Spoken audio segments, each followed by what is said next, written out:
Our host today is Mr. Roger Weatherall, the U.S. Coordinator of Universal Peace Federation's International Association for Peace and Economic Development.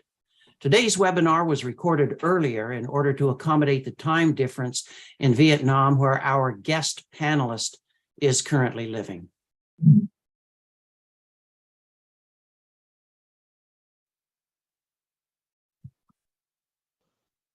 Our guest today is Felix Abt. He's a serial entrepreneur, a coach, trainer, and consultant.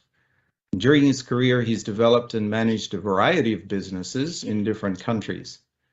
He worked as a senior executive at multinational corporations, such as the Swiss-Swedish ABB Group. And his first book, A Capitalist in North Korea, this one here, My 7 Years in the Hermit Kingdom, speaks about his experiences living in North Korea and working there. And it's a must-read for anyone who is interested in the underlying economy and the government and the mechanics of how you would actually run a business in North Korea. I'm very excited to have him as on the program today, and I'm sure he's going to give us a lot of insights into what that was like and what we can learn about North Korea and how we can work with this country in the future to help open the country and make it more accessible to the world. So welcome, Felix. Thank you, Roger. Thanks for having me. It's a great pleasure to be here. Great. So I'd like to start off just going back to before you actually went to North Korea. So you went there in 2002. So what were you doing before you went to North Korea, and what actually ended up, how did you get to North Korea? I spent most of my professional life doing business outside my native country, Switzerland. So I traveled to many countries around the globe for business reasons. And as you mentioned before, I lived also in various countries. And as I dealt a lot with developing countries and emerging markets and different political systems, I got used to the challenges that are inherent to the corresponding business environment. So I felt intrigued to go to a completely unknown and to many people strange country. I felt it was like a great challenge and something new to be discovered. So did you volunteer to go there, or did somebody ask you to go? I was asked by the ABB Group because they knew me already, and I had worked for them in the past. So they needed somebody who they said would have a pioneering spirit and somebody who's already familiar with challenging markets. Yeah, so I imagine that would have been quite an interesting challenge for somebody. What did you actually think when you were asked to go to North Korea? Did you know much about the country at that point? Well, I'm a curious person, and I felt I wanted to go there to learn things. It's difficult to create in so-called developed countries. In an emerging market, you have more space to bring in your ideas, and even though it's sometimes challenging to realize these ideas, but there's more space for fresh ideas. I see. So, most people, I think, have a lot of preconceptions about North Korea. I mean, in your book, you call it the Hermit Kingdom, and I think that characterizes many people's impression of North Korea. Their images are always of all of these people marching in lockstep through the parades and the missiles and the dictatorships of the Kim family. So is that what your impression was before you went to North Korea too, or did you have some other sources of information that you were using to prepare yourself? Well, I have read quite a bit before going there, so I didn't come across much unexpected things. Perhaps some bias I had from what I learned before was soon challenged. And for example, I didn't feel like an isolated outsider. Most Koreans I came across were very communicative and helpful from the start of my stay. We worked hard, but we also spent enough time outside work at karaoke lounges, during excursions, or doing sports together. Of course, at the beginning, I had to, as I always did when I went to a new place, to a new country, I was more listening and observing and asking stupid questions before making judgments and taking important decisions. Also, I felt it was important to build a certain bond between me and my co-workers, customers, and suppliers. Mm. And I think that worked out fairly well. Mm. So I imagine you were able to get quite involved with the people that you worked with and know their families and get together. I see in your book you have some pictures of like going on picnics together with people who, you know, were part of the company that you were working with. Yeah. Yeah, that's right. That's right. So, yeah, we went on excursions and we did also sports together. And I felt fully accepted and integrated, and the respect was mutual. And we did not have important frictions, of course. Sometimes we had different opinions, and then we had discussions to sort things out, but we did not have serious fights or serious problems with one another. It was we were a good team together. It was perhaps a little bit surprising to me, because all I hear before I went to North Korea is that, well, that you will be isolated and you will be watched, and you can only go to a shop or anywhere with a minder. This was not the case, at least not in my experience. So you had quite a bit of freedom then to be able to go around. Did you feel like you were being constantly supervised and you had to be on your guard, or just? No, I could in the capital, I could drive the car alone and or go to restaurants or to shops on my own. I could also go within a certain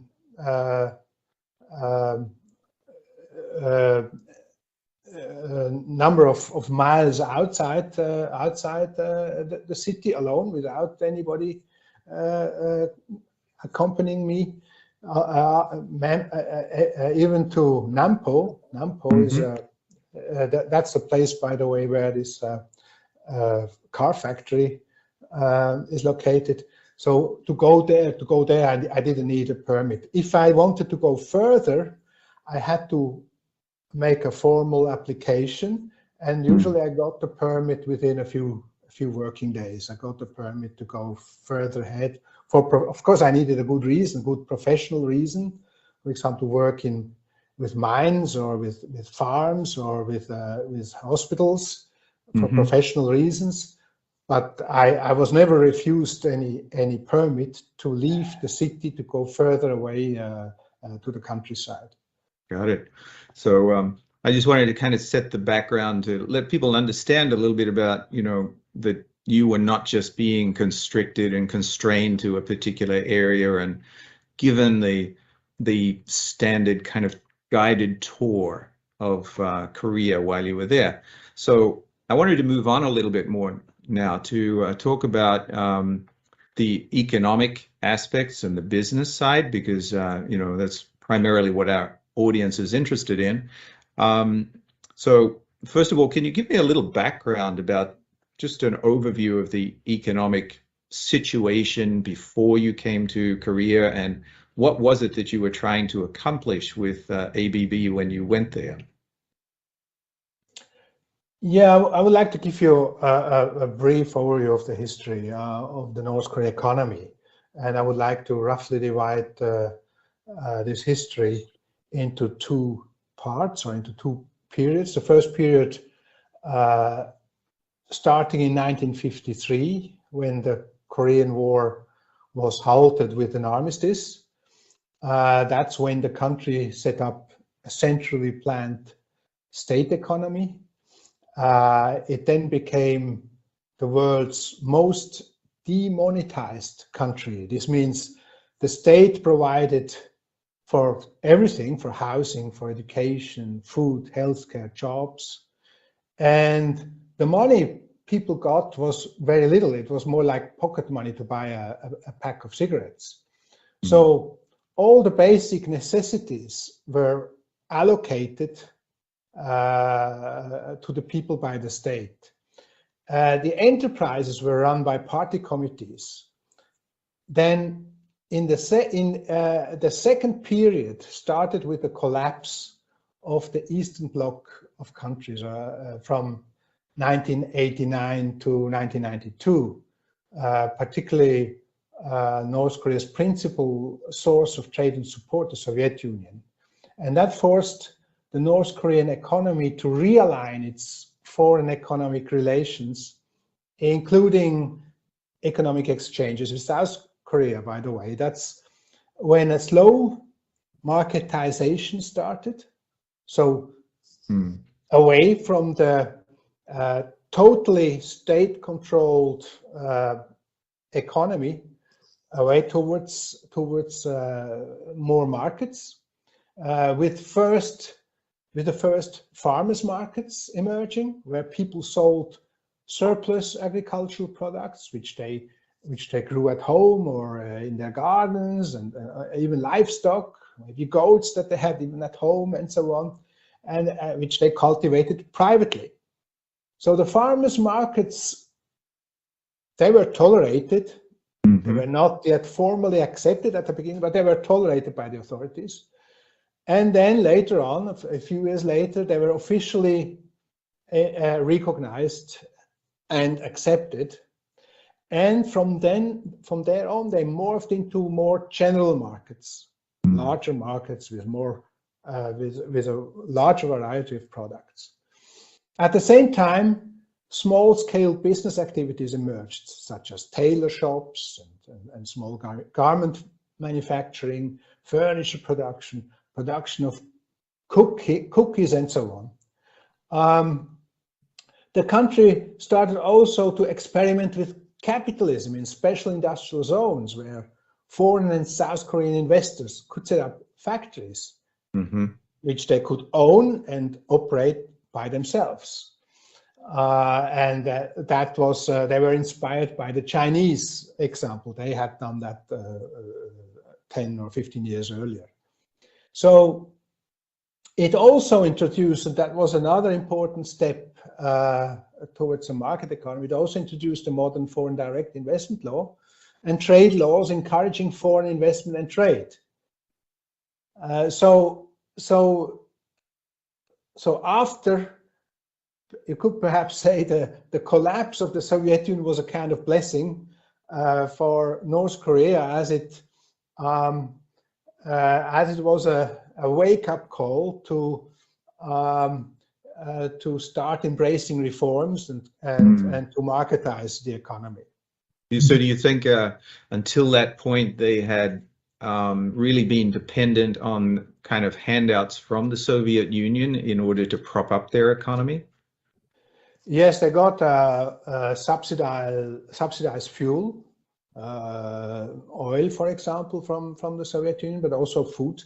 And so there was a certain dependency on the Soviet Union, and so they were really obliged to to start producing enough food by themselves, and that helped, of course, or that made them accept the start of private farming and also private small-scale private businesses. I see. So that was up until the collapse, and then there was this period where they were adjusting, right? And then I understand that there was a period of crisis or famine, right, after that, where they went through a lot of struggles. Yes, of course, that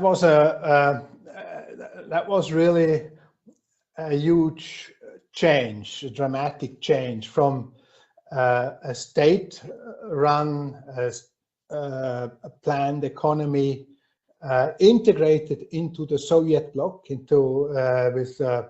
trade and aid with and from the Soviet Union, and suddenly that was not available anymore. And then also, in addition, there was some natural calamities with drought and floods. Huge droughts and floods came up almost at the same time. And so this combination was really dramatic and tragic, which led to a famine, which it is estimated some 100,000 people may have died of hunger during that period in the second half of the 90s. But then at the beginning of the 2000s,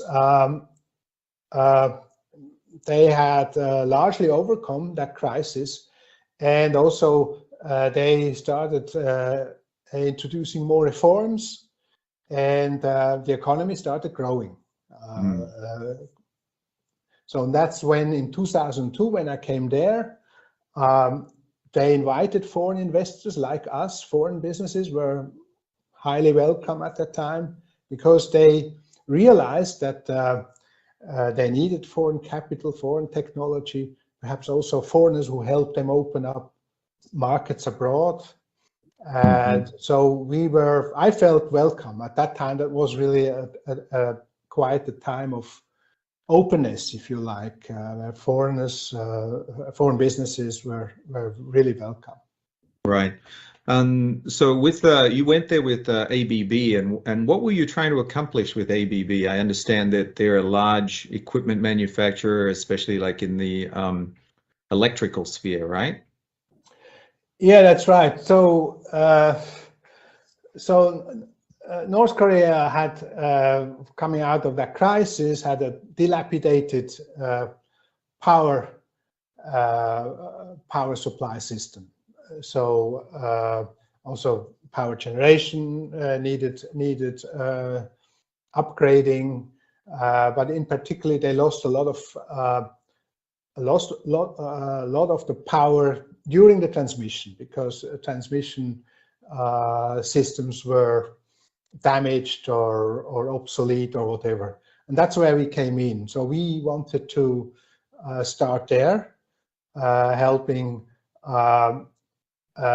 prevent losses, power losses, huge power losses. Before building new power generations, we wanted to prevent the power losses. That was much cheaper than a new power station can be very expensive. So it's much cheaper to build to prevent the losses of the electricity, and these losses were quite substantial. That's the losses that happen during the transmission from the power station to the eventual. Yes. Exactly.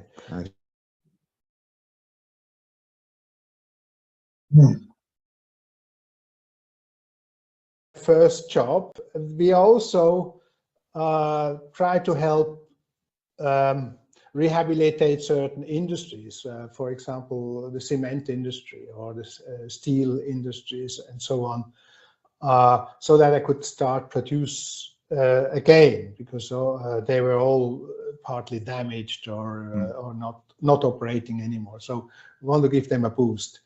Sure. And so what was some of the challenges that you faced in doing that, in kind of working together with this? Because I imagine it's very different from working in a capitalist country, a European or other kind of economy where you can just kind of go directly to the business or the entity and start negotiating and talking with them. But can you talk about what the differences were for you?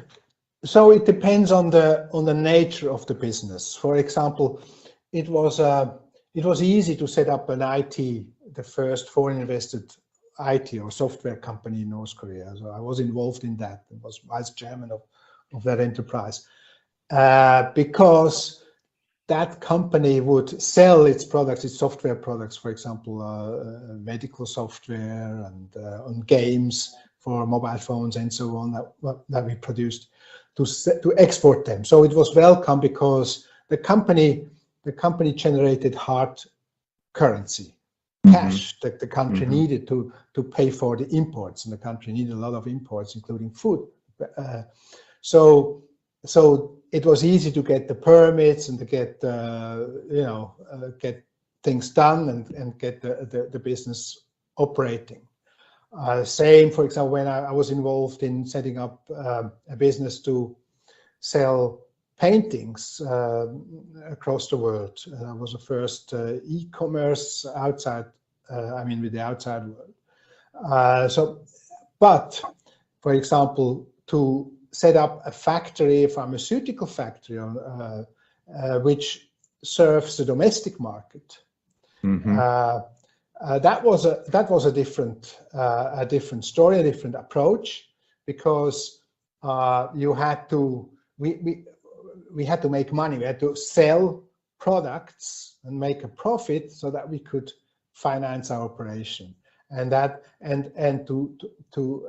sell products, for example, we needed to set up a sales department and do marketing. And that was at the time I was told, oh, North Korean companies, they don't have sales departments and nobody does marketing, so you should not do that.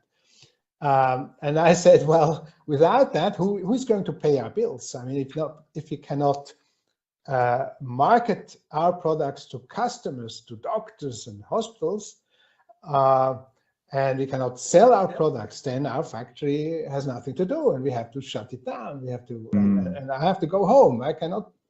So that was a different approach. Or we wanted to help cement factories to get working again, to get operating again, but they had no cash to buy our equipment, electrical equipment and other equipment that they needed to restart their cement factory.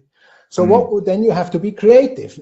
What do you do? Then you say, okay, you give me so many hundreds of tons of cement to pay for that gear that I sell you, and I sell the cement to a Chinese customer. So it's almost like you do a counter trade. It's like a barter economy, right? Exactly. So then it really depends on the nature of the business and the circumstances, and you have to adapt. You have to be flexible. And if you come from a well-organized country where everything is nicely structured and the laws and everything is clear, and you're not somehow prepared, then you're probably shocked if you get into that environment. But luckily, I was, as I said at the beginning, I dealt with lots of developing countries, so I was familiar with all these difficulties and challenges, and there's always a way to find a solution, even if the problem looks very big and complicated at the beginning. Yeah, that's very interesting. I was reading in your book about just the challenges around marketing the pharmaceutical products. So how did you actually do that? How did you actually get the word out to people that there was this product available, and what was your selling point there? Yeah, so we did sort of classical marketing. We exhibited our products at trade fairs. We created leaflets for our OTC products. We helped sponsor medical conferences where doctors who were familiar with our products would make presentations. And then I hired also a young, very smart young doctor who had also very good English knowledge. She read a lot of medical books and foreign scientific journals, and what we did is we had on the intranet. North Korea has an intranet.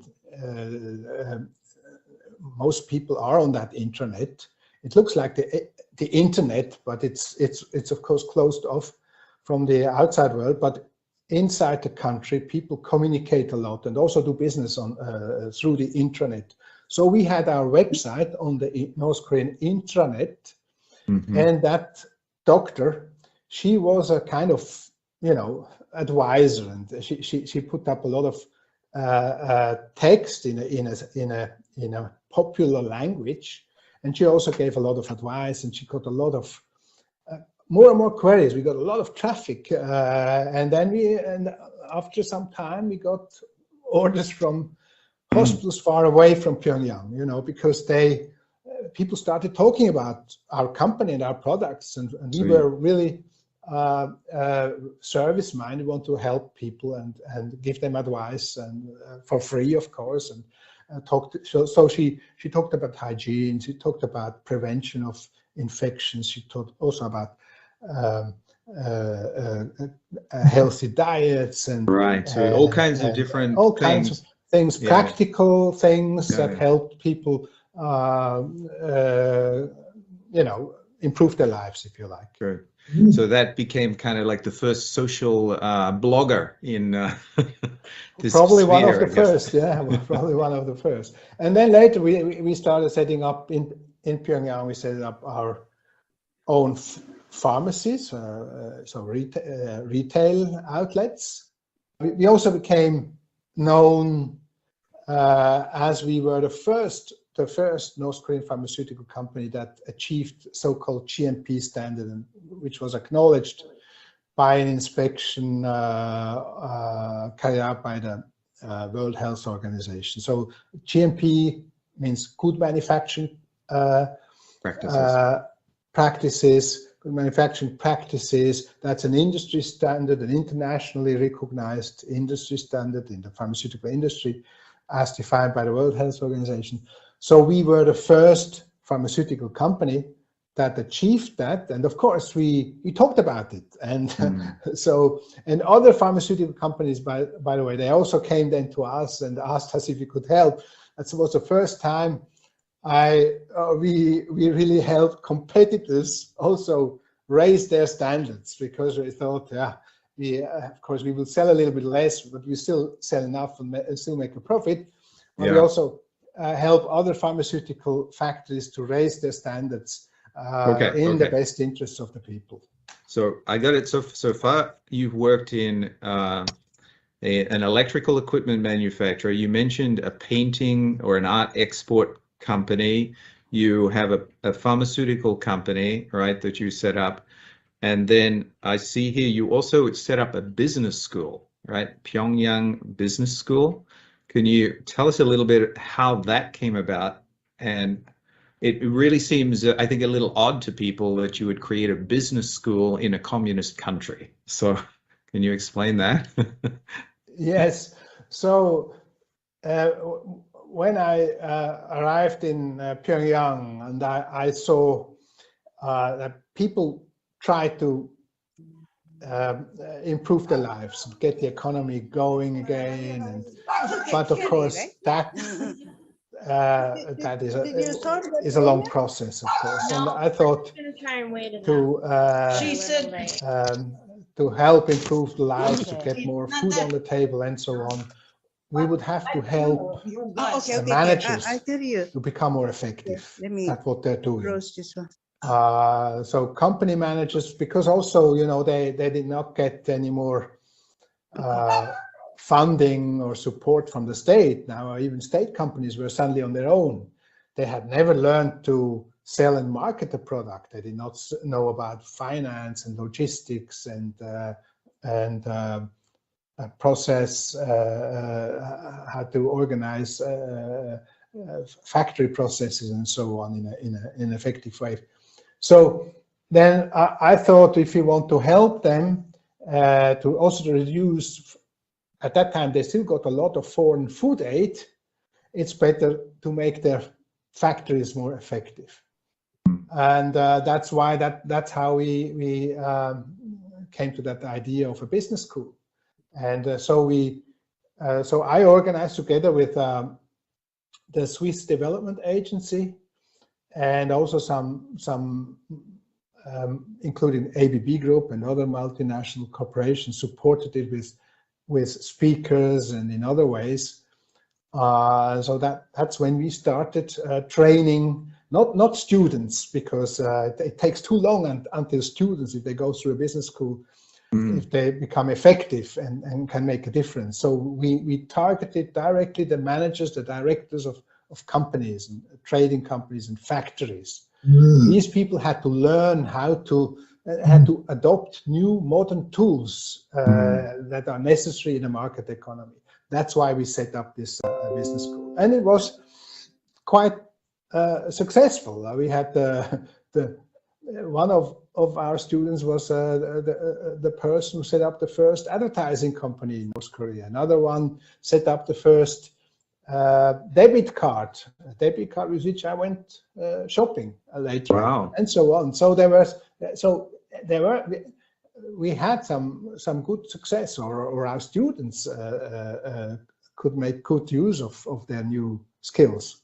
And in doing this, what was the attitude of the government and the the bureaucracy in North Korea towards what you were doing? Were they kind of supporting it, or were they just kind of ignoring it, or what was the relationship? No, of course you had to have their approval, otherwise you could not have done it. So we had many discussions with authorities, and to show them the benefit for the country as a whole, for the economy and for the country as a whole, and that it is not a threat to the political system.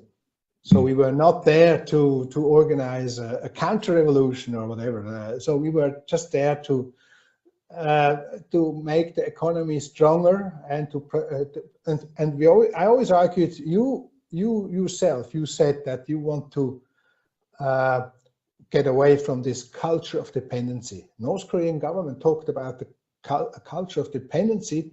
They wanted to abolish that. They wanted to become more self-sufficient. And they said, if you want to become self-sufficient, you have to adopt new tools, or your managers, your factories, your trading companies, they have to adopt all these new tools.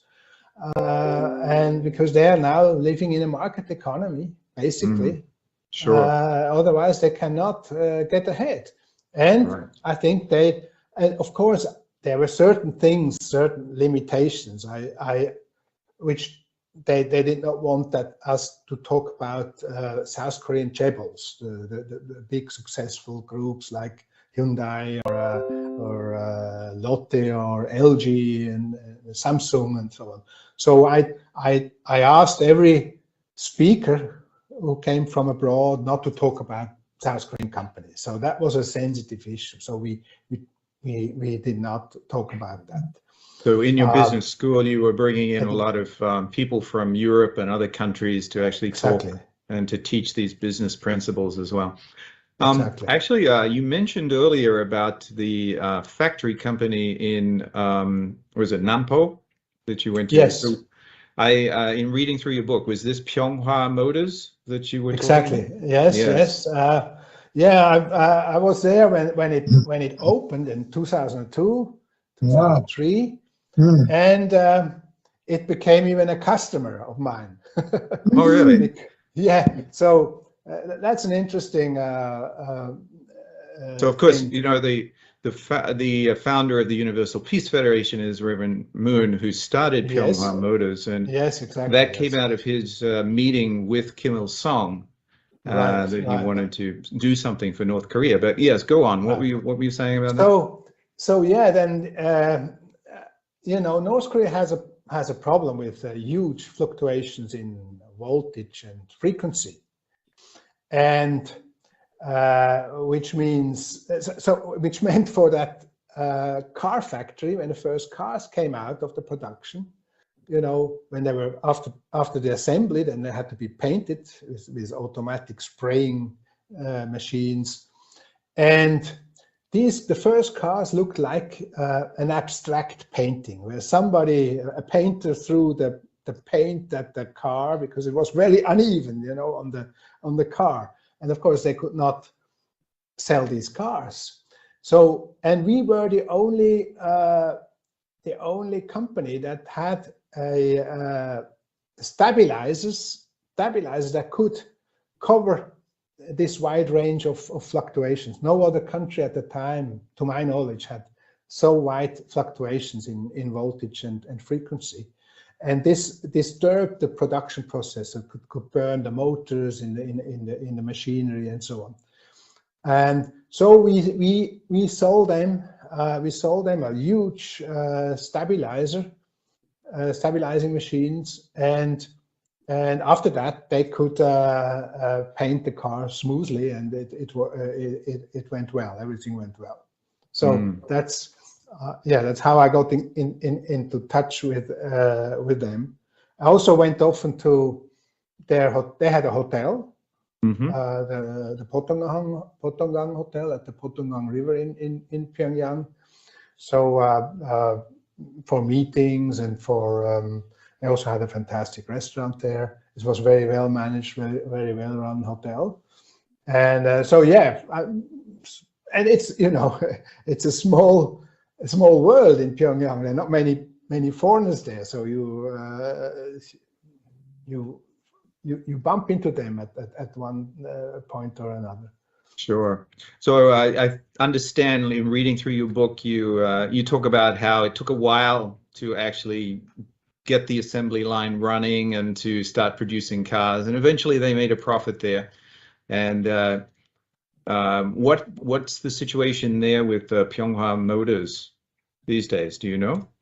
Yeah, I think they handed the business over to their North Korean joint venture partner some years ago. I think I think they're able. The North Koreans are now able to produce cars by themselves.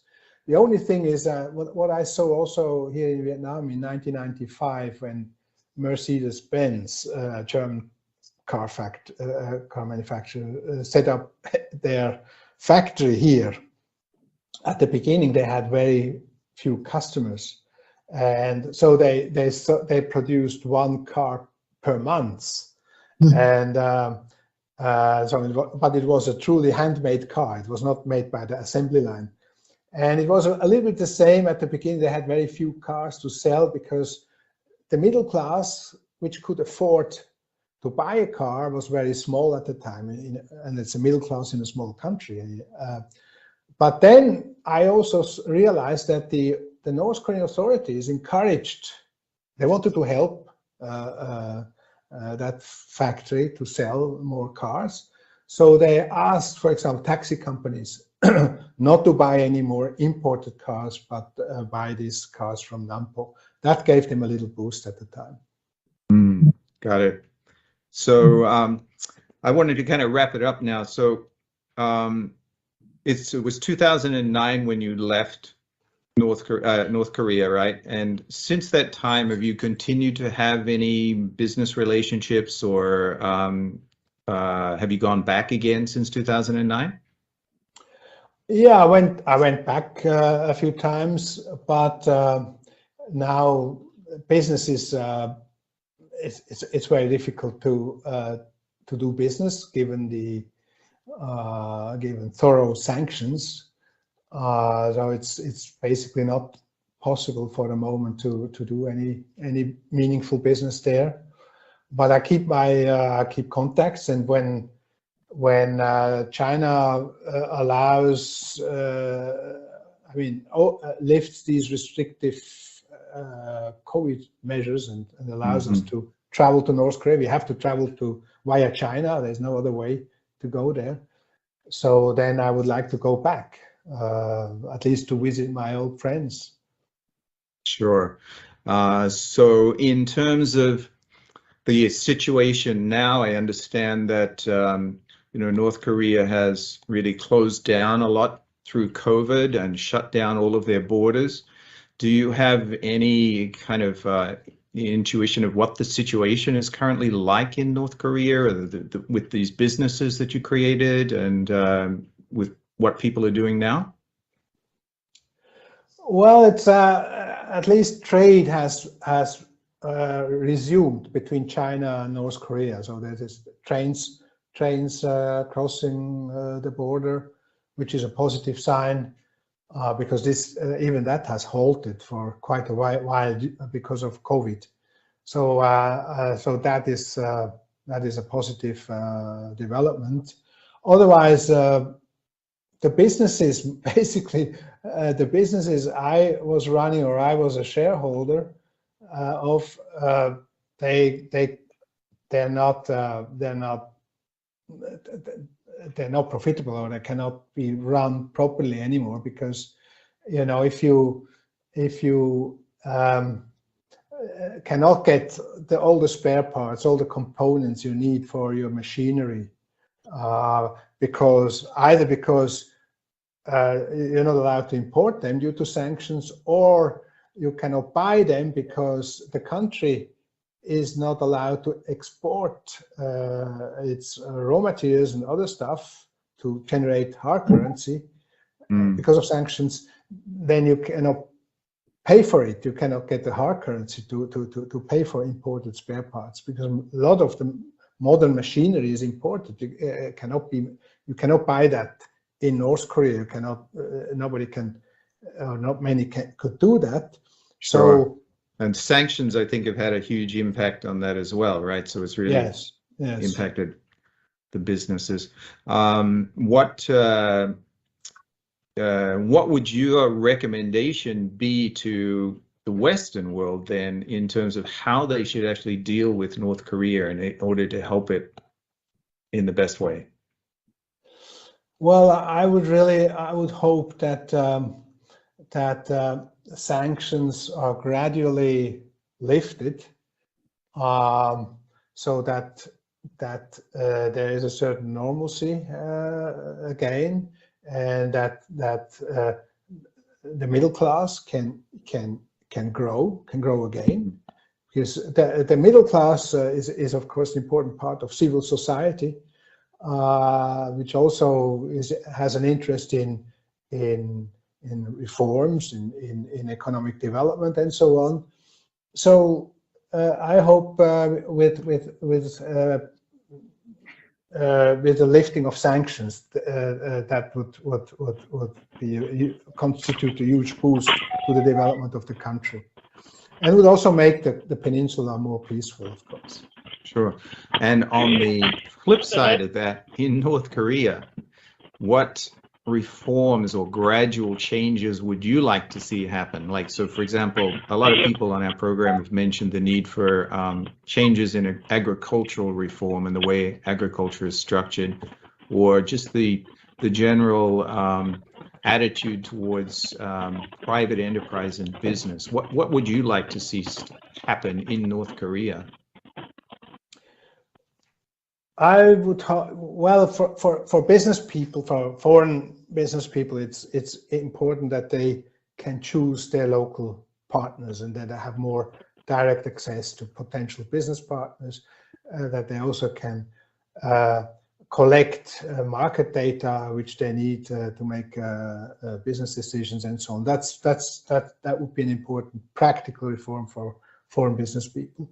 Well, when it comes to agriculture, I hope that the wish by the country's leader is carried out to enable, because he says he wants that the North Korean people achieve more prosperous lives, and if you want to do that, then it would mean that to push liberalization of the agriculture, leading to larger private farms with a much higher overall agricultural output. I hope that this will be realized, and that's the will of the leader. So it should be easier to realize something which he wants to be done.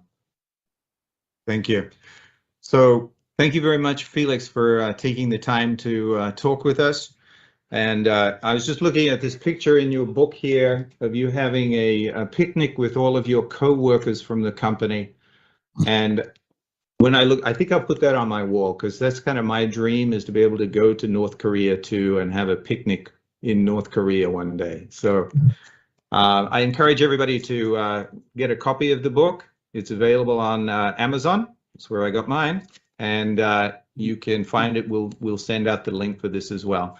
So thank you, Felix. It's really been a pleasure. Thank you, Roger. It was my pleasure. Well, thank you, Felix Abt and Roger Weatherall. I really wish this one could have been live because there's a lot of questions. And we had a great participation today. That shows you the value of the headline in the flyers we send out. A capitalist in North Korea, my 7 years in the Hermit Kingdom, generated a lot of interest.